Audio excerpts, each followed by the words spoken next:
Hello, wildlings. I'm your Creepsmith, and you found my Fear Forge. Lucky you. Welcome back, wildlings, and thank you for joining us for tonight's story of scary science, The Elusive Genius of Dr. Munroe, by ARScroggins. Ladies and gentlemen, members of the board, I have two wonders to share with you tonight. First, allow me to present the next evolutionary milestone of our species. Immortality. Ever for theatrics, Dr. Munroe says this with arms outstretched, his burgundy dress coat flowing with every gesture. There's a collective gasp from the audience when the curtain drops and the pale, topless form of a seated man makes his appearance. Shackles pin his wrists to the arms of the chair. His face eerily mirrors the confusion of the onlookers. This man, a thief, a murderer, and admitted pox on our society, has generously offered to help demonstrate the latest breakthrough in medicine. He pauses for effect before removing a small decorative vial from his belt. This was born of my research into xenotransplantation. I'm sure you must remember, Sir Winston. They did. They would never forget last year's unveiling of a genderless human body, naked and draped callously on the floor, nor the drooping ears of the basset hound's head that had surgically replaced the original. For hours they had watched with abated breath as the monstrosity lapped up the water from a dish, only for it to seep freely through the stitches at the front of the throat, the fingers and toes twitching as if deciding whether to obey their new master.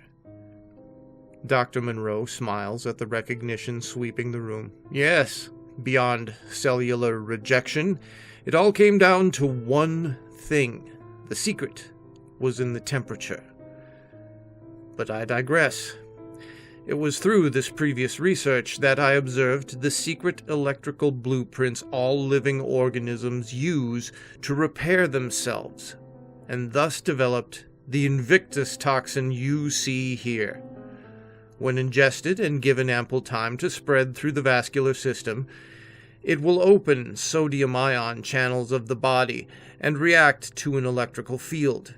Grinning, he flips an enormous switch and the unnerving sense of buzzing fills the air.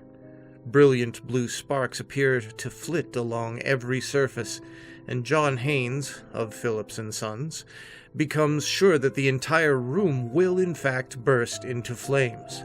There is also the bizarre side effect of rendering the drinker impervious to pain. I imagined the limitless benefits this would have as an anesthesia, but then of course the rueful surgeons could never perform their surgeries. The patient would simply keep healing up before even a minor incision could be completed. He produces a long shaving razor and waves it for all to see. This is it. Exitus, acta, probat. Slowly, suspensefully, he brings the razor to rest below his captive's ribcage. Sensing what's to come, the man cries out, whipping his head frantically while struggling against the restraints.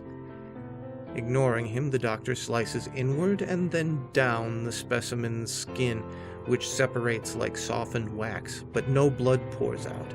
He doesn't cry out in pain, nor does he seem to have noticed the damage done. And then, miraculously, the wound begins to close, starting from the top of the gash where he'd begun and heading down until the skin appears as unblemished as before. The crowd is dumbfounded. Some doubt their eyes, even their own minds. But it had happened there before them. A voice cracks from the back of the room. Doctor? With purposeful speed, Munroe reveals a pistol from beneath his coat, presses the barrel against the forehead of the nearest audience member, and fires.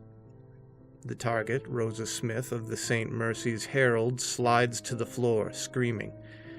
Though it's clear from the damage to the wall behind her that the bullet had passed completely through her skull, she continues screaming, as lively as before. It is fortunate that Miss Smith here had the forethought to drink Invictus. Indeed, you have all been preparing yourselves this evening. He points at the empty champagne flutes that stand at every table. The silence that follows is malleable like taffy, locking shut the mouths of every guest, and then curiosity wins out, and a diminutive man near the stage gently nibbles the back of his own hand. His eyes grow wide when he senses not even the faintest of pains, and then clamps down, peeling the flesh from the back of his thumb to the wrist. Again, as before, there is no blood, only a small shimmer of blue light as the skin curls back into place.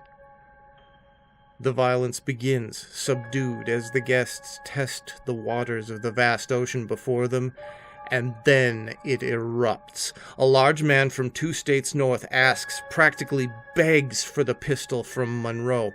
When he receives it, he dares others to fire at him, vividly living out his fantasies as an indestructible hero.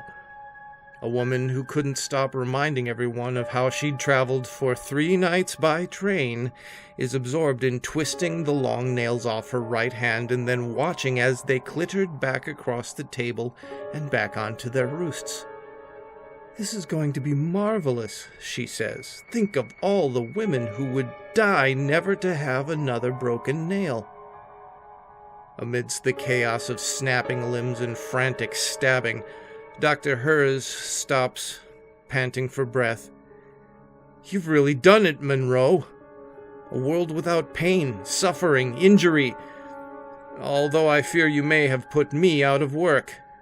He laughs, stroking his white goatee. "But you said there would be 2 items to present tonight. With your first as earth-shattering as this, I can't imagine how you could top it." That's when he catches sight of it. The first drop of scarlet that they'd seen all night. The prisoner's thumb is bleeding. Horrified, Dr. Hers turns to Munroe.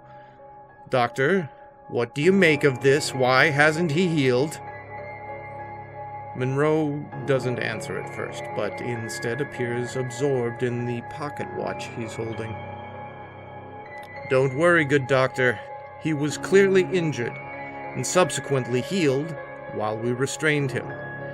It's simply opened up again, roughly 8 minutes after the toxin had been metabolized." Everyone stands silent, hanging on his every word. "Yes, despite my greatest efforts, the Invictus toxin passes through the human body in 1,800 seconds, that is to say, half an hour. Thus we move on to the final experiment of tonight, an exercise in inevitability." He glances at his watch again before bowing and pointing toward the test subject. As they follow his gesture, the pale man begins screaming and convulsing in a fit of pain. The wound along his stomach opens as if cut by some phantom blade, a glaring red crescent, much like the grin of the elusive Dr. Munroe. And when something appears too good to be true, yada, yada, yada. Stay scary, wildlings, and make the most of your nights.